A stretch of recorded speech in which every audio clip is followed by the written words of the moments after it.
Hi, my name is Tori, and welcome to Victory Astrology, where the more you know, the more you grow. Today's subject that I'm going to talk about is the energies of the full moon eclipse that's going to be happening on April 25th in the sign of Scorpio. But first, I want to explain about what the full moon and how that, has an effect on people in general. Every month there's a full moon and it's in a particular sign. The full moon, when it comes about every month, the energies are very emotional. Like people feel like something is coming to a head, like something has to be done. It's a very emotional time when the full moon happens. So it's kind of like a culmination. Something needs to be brought to a head and to be addressed, so to speak. Think of a volcano getting ready to erupt. But it's not a bad thing because when things come to a head, then you can address them. Anyway, so an eclipse, when a full moon is in an eclipse, it's like a full moon on steroids. The energies are like bigger and you can feel them more. So it's not a bad thing. Like I said, when you're approaching something, then you might as well just hit it head on and get rid of it. So now let me explain about the full moon eclipse in Scorpio on April 25th. And the energies that are attached to this full moon are the energies of learning to let go. Learning to let go of attachments and control, giving up control. So now let's think about that for a moment. Just because you share something with someone, it doesn't mean that you control them or that they control you. But of course, when you share with someone, the relationship does transform. And that's another Scorpio word, transformation. And that's because you trust the person. You tell them something, or you share something with them. You trust that they have your benefit. They have your goodwill. It's like a handshake. You trust them. But that doesn't mean that you're attached to them by the hip or that they're attached to you by the hip. Sharing is giving freely. There's no strings attached when you share. The only thing you can do, the only thing you can hope for is that there's mutual trust and that there's something given back in return, that that person shares something back with you in return. But the emphasis here is on hope. It's the only thing we can do is hope that that happens. And here's the rub, because if that doesn't happen, when you don't feel you're getting back after what you shared, you're not getting this thing back, then sometimes what happens is that we want to control the situation. We either want to control the person or the situation, and we've all been there. I've been there, we've all been there, where we're feeling that, how come that person isn't doing what they should be doing for me? I did this for them. And that's when control rears its ugly head. Well, this eclipse is about seeing what we are too much attached to and learning to let go, to give up that control. Because when we're too attached to an outcome, then what happens is that we are being controlled because we're so focused on what's happening and or the outcome of what's going to happen, is that we lose control. And then in turn, that situation or that person is controlling us. They don't even know it. So that's what this is all about. We have to learn to let go. And then when you are allowing yourself to be controlled in that way, you're giving over your power.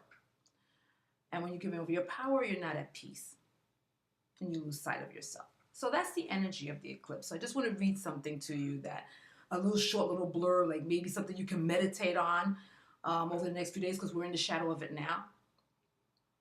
Accept what is uncontrollable, because if you don't, what's uncontrollable will control you, and then you lose control. So just meditate on that, think about that, repeat it. I'll repeat it again. Accept what is uncontrollable, because if you don't, what's uncontrollable will control you, and then you lose control. Let's talk about Scorpio a bit, because this eclipse is in Scorpio, and Scorpio also symbolizes transformation.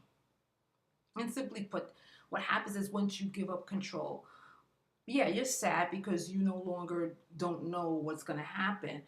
But then after a while, like an element of peace just washes over you because you no longer are trying to set things in motion, which in turn, like I said, has control over you. So now let's talk about some areas that are represented by Scorpio to think about over the next week. And again, the eclipse is on the 25th, so you have some time to think about it. One thing that's represented by Scorpio is intimacy and sex. And we all know how when that happens in a relationship, that we do transform. The closer we get to a person, then we transform. And then what happens in some cases, I would say in a lot of cases, it's happened to me too, is that we wind up wanting to control the person, or that they want to control us. And those issues are what we need to think about. As we have to think about that if we're doing that, we need to stop it. That's the bottom line. We need to stop doing that. And another element of control and a symbol of Scorpio is what's called shared resources. And shared resources even comes under the guise of money, like what we lend to people, what people lend to us, what banks lend to us. And think about it. When a bank lends you something, you do transform, because first of all, you get to buy what you want to buy, either that big house or the new car or even some clothes or whatever. You transform. You feel like, yay, I have something new. But the other thing that happens, sorry about that, the other thing that happens is that now you're in debt. So that's another transformation. So this is something else we need to learn. We need to come to grips with what are we in debt to, or who's indebted to us, or what are we indebted to. And we have to get to a point of that and kind of like cut that out. And sometimes it has nothing to do with money. Sometimes, it's my little cat over here, let me like chase him away. Sometimes sometimes it has to do with just like, what do we feel we owe someone, or what do we feel that person owes us. We have to come to a point, have to get to grips on that, please. So that's it for now. That's the lesson of this eclipse. So I hope you enjoyed the lesson. I hope you understand what these energies are all about over the next few days. And I just want to say thank you for watching.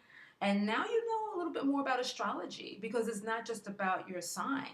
Astrology is about you, the individual, and also about the energies to help you, the individual, navigate around this thing called life. So be wise, be well, enjoy the full moon eclipse, and learn from it. And if you get a moment, there's like my link is down here to my website. Please click onto it and check out my website. There's also a link there that will connect you to the page of my website that gives an analysis, a yearly analysis for each sign, and I hope you enjoy it as well. You should read your rising sign if you know that, and if you don't know that, contact me through my site, through my website, with the date of your birthday, the date of your birthday, that was kind of redundant, and the time and where you were born, okay? So again, the more you know, the more you go. And goodbye for now. Next time I think I'm going to talk about the rising sign, give a lesson about that. Okay, bye for now.